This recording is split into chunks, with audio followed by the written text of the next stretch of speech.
내 이름은 이나경, 올해 73이다. 세상에 나 같은 인생을 살아온 사람이 또 있을까 싶지만 오늘은 용기 내어 내 이야기를 풀어보려 한다.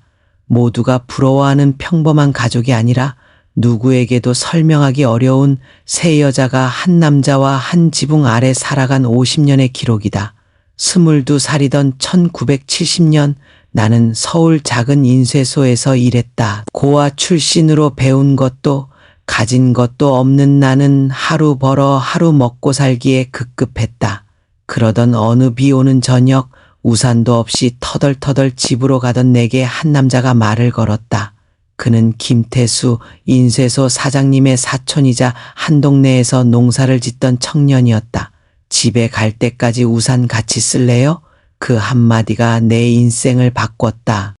태수 오빠는 소박했다. 땅을 일구고 손에 흙 묻히기를 두려워하지 않는 사람이었다.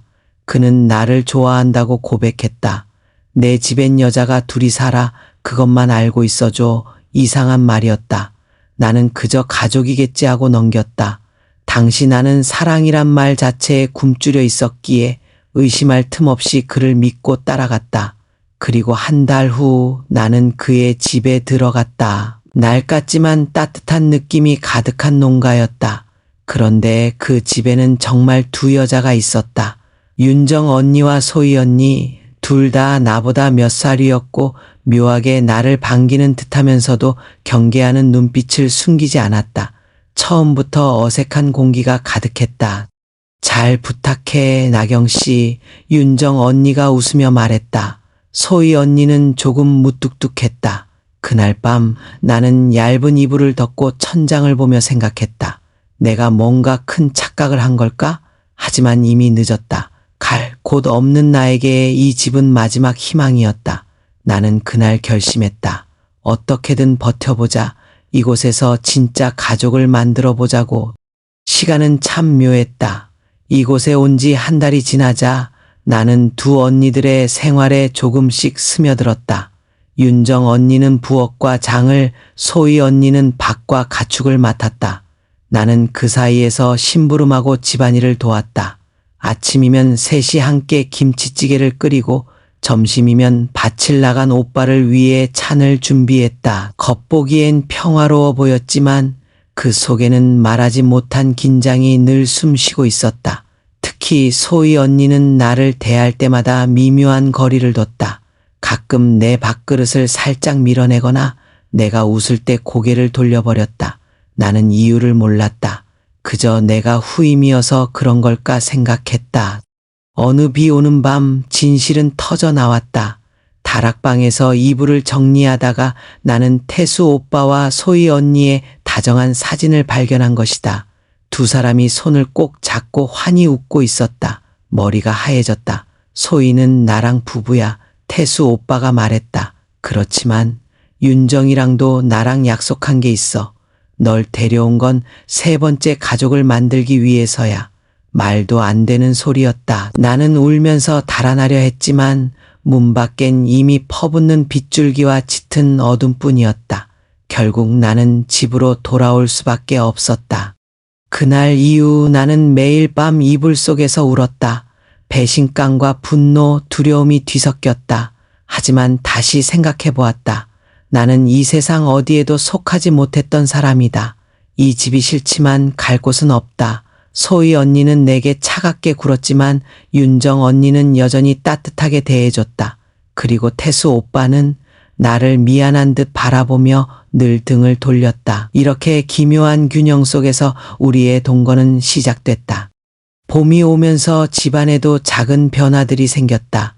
밭에는 푸른 싹이 올라왔고 우리는 아침마다 함께 땅을 일구었다.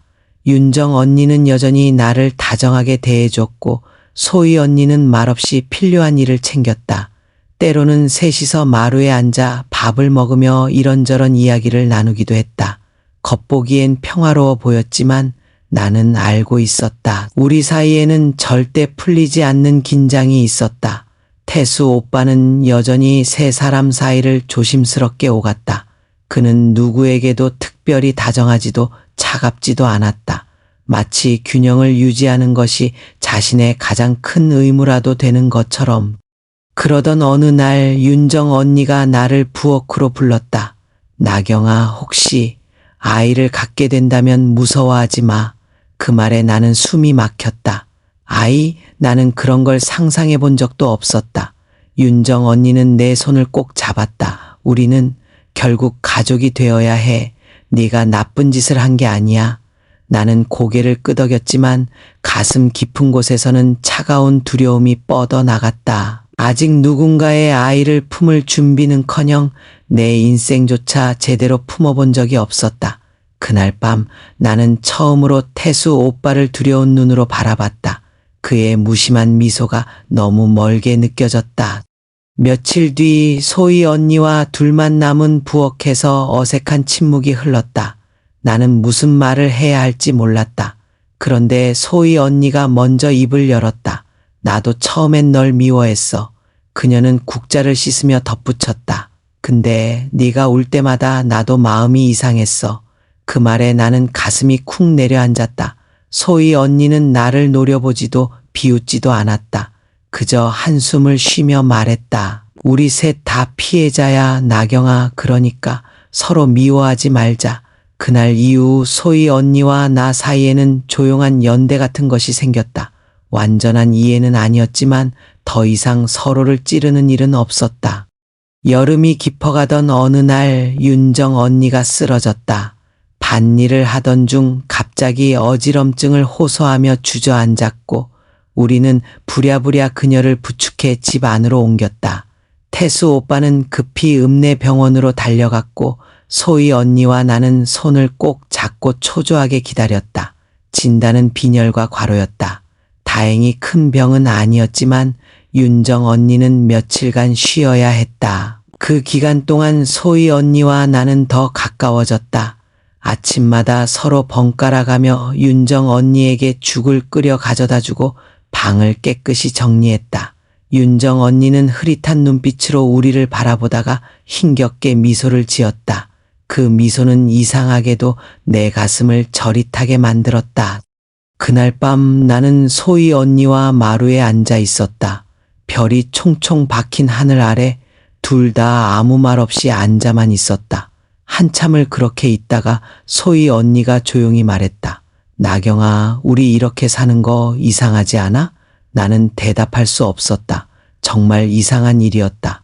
한 남자와 세 여자가 한 집에서 가족 흉내를 내고 있다니. 하지만 동시에 이 집 아니면 어디로도 갈 수 없다는 걸 우리는 알고 있었다. 소희 언니는 손에 들고 있던 물잔을 빙글빙글 돌리며 덧붙였다. 그래도 서로를 미워하지 않는 것만으로 다행이야. 그 말에 나는 고개를 끄덕였다. 그래, 다행이었다. 서로를 찢어발기지 않는 것만으로 우리는 버텨내고 있었다. 며칠 뒤 윤정 언니가 조금씩 회복되자 집안 분위기는 다시 평상시로 돌아갔다. 하지만 나는 알았다. 우리 셋의 관계는 예전과 같지 않다는 것을. 우리는 더 조심스러워졌고 더 애쓰게 되었다. 작은 오해에도 쉽게 상처받지 않으려 노력했다. 태수 오빠는 여전히 과묵했지만 때때로 윤정 언니를 바라보는 눈빛에는 짙은 미안함이 담겨 있었다. 그리고 나와 소희 언니를 바라볼 때는 설명할 수 없는 외로움 같은 것이 스쳐갔다. 누구도 행복하지 않은 이 구조 속에서 우리는 각자 버틸 방법을 찾아야 했다. 그게 우리에게 주어진 유일한 선택이었다. 가을이 오자 집안은 조용한 긴장감에 휩싸였다. 윤정 언니가 갑자기 몸이 무거워졌다고 했다. 처음에는 모두 단순한 피로라고 생각했지만 병원에 다녀온 후 우리는 충격적인 소식을 들었다. 윤정 언니가 아이를 가졌다는 거였다. 의사는 기적이라고 말했다. 선희 언니도 소희 언니도 나도 할 말을 잃었다. 윤정 언니는 서툰 미소를 지으며 말했다. 나는 이제 진짜 가족을 가질 수 있을까? 그 말에 아무도 대답하지 못했다. 우리는 모두 알고 있었다. 이 아이가 우리 집안에 가져올 파장을. 하지만 누구도 대놓고 반대할 수는 없었다. 그건 윤정 언니의 간절한 소망이었으니까. 윤정 언니의 임신 소식 이후 집안의 공기는 달라졌다. 소희 언니는 입을 굳게 다물었고 나는 조심조심 윤정 언니를 돌봤다. 태수 오빠는 어색한 다정함을 보이려 노력했지만 그의 불안한 눈빛은 숨길 수 없었다. 나경아, 혹시 윤정이 힘들어 보이면 바로 말해줘. 그는 매일같이 내게 당부했다. 나는 끄덕였지만 마음이 복잡했다. 윤정 언니를 지키고 싶은 마음, 그리고 설명할 수 없는 서운함이 교차했다. 왜 나는 항상 남겨지는 쪽이어야 할까? 왜 나는 언제나 두 번째, 세 번째여야만 할까? 그런 마음을 꾹꾹 눌러 담으며 나는 윤정 언니 옆에 더 가까이 다가섰다. 어느 추운 밤 윤정 언니가 내 손을 잡았다. 나경아, 고마워. 네가 없었으면 나 못 버텼을 거야. 그 말에 나는 참아 울 수 없었다. 대신 환하게 웃어 보였다. 언니, 우리는 가족이잖아요. 그 말이 내 입에서 나오는 순간 목이 메어왔다. 진심이었다. 설령 이 집이 비틀린 구조 위에 세워졌다 해도, 설령 이 감정이 온전치 못한 것이라 해도 나는 가족을 원했다. 나를 받아줄, 나를 지켜줄 가족을. 그리고 그날 밤 나는 처음으로 기도했다. 부디 이 아이가 무사히 태어나기를, 그리고 우리 모두 무너지지 않기를. 겨울 초입, 사건은 갑작스럽게 찾아왔다. 윤정 언니가 밭일을 하던 중 심한 통증을 호소하며 쓰러진 것이다. 우리는 급히 읍내병원으로 달려갔다. 의사는 얼굴을 굳히며 말했다. 조산 위험이 있습니다. 절대 안정을 취해야 합니다. 그 말을 듣고 나는 숨을 삼켰다. 윤정 언니는 입술을 깨물며 침대에 누워 있었다. 소희 언니는 한참을 말없이 앉아 있다가 조용히 일어섰다. 나는 집 봐야 하니까. 그렇게 남겨진 것은 나와 태수 오빠였다. 우리는 번갈아 가며 윤정 언니를 돌봤다. 하루에도 몇 번씩 진통이 찾아왔고 윤정 언니는 이를 악물고 버텼다. 미안해, 나경아. 괜히 너한테까지 짐을 지워서. 그녀가 그렇게 말할 때마다 나는 고개를 젓고 손을 꼭 잡았다. 어느 눈 내리던 밤 윤정 언니는 결국 아이를 낳았다. 세상이 하얗게 변한 날 작은 울음소리가 병실에 울려 퍼졌다. 태수 오빠는 눈시울을 붉히며 아기를 품에 안았다. 딸이야. 그는 떨리는 목소리로 말했다. 윤정 언니는 흐릿한 눈으로 아기를 바라보며 울었다. 그리고 몸이 급격히 식어갔다. 과다출혈이었다. 의사들이 분주히 움직였지만 이미 늦은 뒤였다. 윤정 언니는 마지막으로 나를 바라보며 희미하게 웃었다. 나경아, 부탁해. 그 말과 함께 그녀는 눈을 감았다. 모든 게 멈춰버린 순간이었다. 나는 그 자리에 주저앉아 소리 없이 울었다. 세상이 산산조각 나는 것 같았다. 장례는 조용히 치러졌다. 마을 사람들은 수군거렸지만 아무도 진실을 알지 못했다. 작은 무덤 하나를 남기고 윤정 언니는 세상을 떠났다. 그녀가 남긴 것은 작은 딸 하나, 그리고 무겁게 내려앉은 우리 셋의 공기였다. 소희 언니는 침묵했다. 태수 오빠는 더욱 말수가 줄었다. 나는 아기를 품에 안고 생각했다. 이 아이를 지켜야 해. 윤정 언니가 마지막까지 남긴 부탁을 나는 반드시 지켜야 했다. 그날 밤 갓난아이를 품에 안고 나는 처음으로 이 집에서 어머니라는 단어를 조심스레 떠올렸다. 윤정 언니가 떠난 뒤 집안은 적막했다. 아이는 작은 숨소리로 존재를 증명했지만 어른 셋은 하루하루 겨우 숨을 이어갔다. 태수 오빠는 농사일에 매달렸고 소희 언니는 말을 잃은 사람처럼 살았다. 아이를 돌보는 건 온전히 내 몫이었다. 나는 하루에도 몇 번씩 기저귀를 갈고 이유식을 만들고 아이를 품에 안았다. 처음에는 서툴렀다. 아이가 울 때마다 가슴이 철렁했고 제대로 안아주지 못할까봐 두려웠다.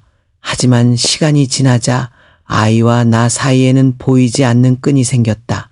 나는 이 작은 생명체가 윤정 언니가 내게 맡기고 간 마지막 선물이라고 믿었다. 아이는 어느새 내 손가락을 꽉 잡고 잠들곤 했다. 그 작은 손길이 나를 버티게 했다. 하지만 평화는 오래 가지 않았다. 어느 날 밤 소희 언니가 술에 취해 내 방에 찾아왔다. 그녀는 아이가 자고 있는 걸 보고 술 냄새를 풍기며 중얼거렸다. 왜 너야 왜? 나도 아기를 갖고 싶었는데 그녀의 눈은 붉게 충혈되어 있었다. 나는 아무 말도 하지 못했다. 소희 언니는 주저앉아 울기 시작했다. 왜 난 아무것도 가질 수 없는 거야? 그녀의 오열을 들으면서 나는 알았다. 소희 언니 역시 이 상황에 또 다른 희생자라는 걸. 질투와 슬픔이 뒤섞인 그녀의 눈물 앞에서 나는 비난할 수 없었다. 다만 조용히 그녀의 어깨를 토닥였다. 그것만이 내가 할 수 있는 유일한 일이었다. 그날 이후 소희 언니와 나 사이에는 알 수 없는 벽이 생겼다. 그녀는 아이에게 거의 다가오지 않았다. 아이가 울어도 돌아보지 않았고 내가 부탁해도 모른 척했다. 나 혼자 이 집안의 엄마가 되어야 했다. 때로는 억울했다. 나는 원해서 이 자리에 있는 것도 아니고 아무것도 갖지 못한 채 이렇게 살아가는데 왜 모든 짐을 나 혼자 짊어져야 하는 걸까? 하지만 아이가 나를 바라볼 때마다 그 눈동자 안에서 윤정 언니의 온기를 느낄 때마다 나는 다시 마음을 다잡았다. 나는 이 아이를 지킬 거야. 누구에게도 빼앗기지 않을 거야. 그것이 내가 이 집에 남아있는 이유가 되었다. 어느덧 아이가 돌을 맞이할 무렵 터질 게 터지고 말았다. 작은 생일상을 차리려 준비하던 날 소희 언니가 폭발했다. 마당에서 장작을 패던 그녀가 갑자기 도끼를 내려치며 소리쳤다.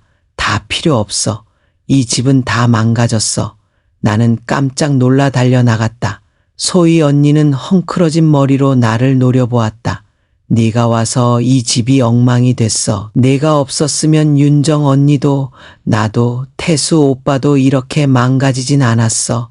그녀의 외침은 칼날처럼 가슴을 후벼 팠다. 나는 입술을 깨물며 버텼다. 싸우고 싶지 않았다. 아니, 무엇보다 이 아이 앞에서 어른들의 추한 싸움을 보여주고 싶지 않았다. 미안해요, 언니. 정말 미안해요. 나는 간신히 그렇게 말했다. 하지만 소희 언니의 눈물은 멈추지 않았다. 그날 밤 나는 짐을 싸기로 결심했다. 이 집에 남아있는 게 맞는 걸까? 정말 이 아이에게 좋은 걸까 고민했다. 작은 이불, 분유 몇 통, 아이 옷 몇 벌, 그것만 싸서 아기를 안고 마당에 섰다. 하늘에는 별이 총총 떠 있었다. 아이는 조용히 내 품에 안겨 잠들어 있었다. 이 아이를 위해서라면 어디라도 갈 수 있어. 그렇게 생각하며 발을 내디디려는 순간 뒤에서 굵은 손이 내 어깨를 붙잡았다. 돌아보니 태수 오빠였다. 그는 말없이 내 손에서 짐을 빼앗았다. 그리고 조용히 말했다. 여긴 내 집이야. 나경아, 떠나지 마. 그 한마디에 나는 울컥 눈물이 터졌다. 그렇게 나는 또다시 이 집에 남기로 했다. 다음 날 아침 소희 언니는 아무 일도 없던 사람처럼 부엌에 서 있었다. 애 밥은 챙겨야지. 그녀는 무뚝뚝하게 말했다. 나는 조심스럽게 다가가 도왔다. 둘 사이에는 아무런 사과도 화해도 없었다. 하지만 이상하게도 그날 이후 소희 언니는 아이를 멀리하지 않았다. 가끔 아이를 안아주기도 했고 기저귀를 갈 때 도와주기도 했다. 우리는 무언의 약속을 한 셈이었다. 상처는 남아있지만 그래도 살아야 하니까 서로를 탓하기보다 조금씩 감당해 보기로. 그렇게 우리는 무너진 자리 위에 조심조심 새 삶을 쌓기 시작했다. 시간은 멈추지 않고 흘러갔다. 아이는 무럭무럭 자라 어느덧 초등학교에 들어갔다. 이름은 태희. 윤정 언니가 생전에 지어두었던 이름이었다. 태희는 밝고 영리한 아이로 마을에서도 사랑을 받았다. 나는 학교와 집을 오가며 태희를 키웠고 소희 언니도 어느 순간 자연스럽게 아이의 이모가 되어 있었다. 우리는 마치 오랜 시간 함께 살아온 진짜 가족처럼 크고 작은 다툼 없이 일상을 나눴다. 밭을 일구고 김장을 하고 추운 겨울엔 모닥불을 피워 앉아 서로의 손을 녹였다. 어쩌다 문득 윤정 언니 생각이 날 때면 셋은 아무 말 없이 하늘을 올려다보았다. 말하지 않아도 알았다. 우리는 모두 그녀를 그리워하고 있었다. 어느 초가을 저녁 태희가 내게 물었다. 엄마, 나는 왜 아빠랑 안 살아? 그 질문에 나는 숨을 삼켰다. 태수 오빠는 몇 해 전 교통사고로 세상을 떠났기 때문이다. 그날 이후 우리는 둘뿐인 세계에 갇혀 살았다. 나는 태희를 품에 안고 조용히 말했다. 아빠는 너를 아주 많이 사랑했어. 그래서 항상 우리 곁에 있을 거야. 태희는 내 품 안에서 고개를 끄덕였다. 그 모습이 너무 기특하고 가여워서 나는 꼭 안아주었다. 소희 언니는 그 모습을 멀리서 지켜보다가 눈을 돌렸다. 우리는 말없이 서로를 지탱하고 있었다. 가족이라는 이름이 피보다 깊게 우리를 묶고 있었다. 세월은 빠르게 지나갔다. 태희는 중학생이 되었고 나는 마을 부녀의 일을 맡으며 하루하루를 보냈다. 소희 언니는 작은 텃밭을 가꾸며 조용한 삶을 이어갔다. 우리는 여전히 같은 지붕 아래 살았지만 이제는 굳이 말하지 않아도 서로의 마음을 읽을 수 있었다. 아침이면 함께 밥을 먹고 저녁이면 마루에 나란히 앉아 별을 바라보았다. 태희가 커갈수록 나는 문득 생각했다. 우리는 어떻게 여기까지 왔을까? 미움과 질투로 시작했던 관계가 시간이 흐르며 이해와 연대라는 이름으로 바뀌었다.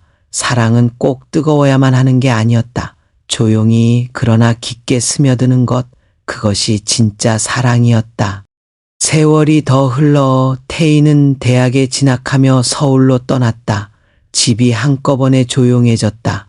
소희 언니와 나는 여전히 같은 지붕 아래 살았지만 예전처럼 분주하거나 떠들썩하진 않았다. 아침이면 커피 한 잔을 나누고 오후엔 텃밭에 나란히 앉아 잡초를 뽑았다. 저녁이 되면 작은 난로 옆에 앉아 오랫동안 말없이 불을 바라보았다. 서로 말하지 않아도 알 수 있었다. 우리가 서로를 얼마나 아끼고 있는지, 그리고 서로 없이는 이 고요를 견딜 수 없다는 것을 소희 언니는 어느 날 내게 말했다. 나경아, 내가 있어서 다행이야. 그 말에 나는 아무 대답도 하지 못했다. 그냥 눈을 감고 고개를 끄덕였다. 눈물이 핑 돌았지만 애써 참았다. 우리 둘은 그렇게 말없이 서로의 삶을 지탱하고 있었다. 겨울 어느 날 소희 언니가 몸져 누웠다.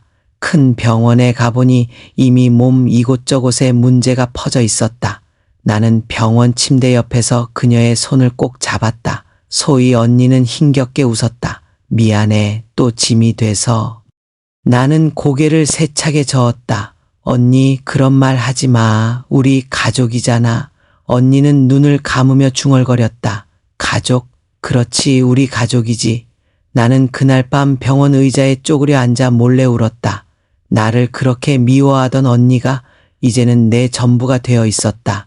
피 한 방울 섞이지 않은 관계였지만 우리는 누구보다 진한 정을 나눈 사이였다. 언니가 마지막으로 웃어 보인 그날 나는 마음속으로 다짐했다. 끝까지 언니를 혼자 두지 않겠다고. 소희 언니는 봄이 오기 직전 조용히 세상을 떠났다. 그녀의 방은 따뜻한 햇살로 가득 차 있었고 나는 그녀가 좋아하던 동백꽃 한 다발을 머리맡에 놓았다. 장례를 치른 뒤 집은 너무나 조용해졌다.